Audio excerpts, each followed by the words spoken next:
तीन मुस्लिम देशों ने इजराइल को उसी के अंदाज में सबक सिखाने का ऐलान कर दिया है। मतलब ये कि युद्ध बम बारूद से शुरू होगा। जरूरत पड़ी तो इजराइल पर परमाणु हमले की तैयारी है। मुस्लिम देश इजराइल से लेबनान, ईरान, सीरिया, यमन और गाजा का पूरा हिसाब लेने जा रहे हैं। नेतन्याहू के लिए ये युद्ध बिल्कुल भी आसान नहीं, क्योंकि इस बार ट्रंप भी साथ देने को तैयार नहीं। वेस्ट बैंक पर छिड़ा गाजा से भयानक युद्ध। 22 मुस्लिम देशों का इजराइल पर हमला।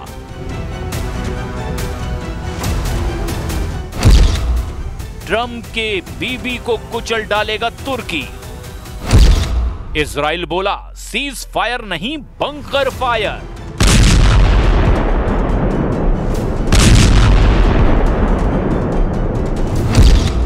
यूक्रेन से पहले खाड़ी में तीसरा विश्व युद्ध।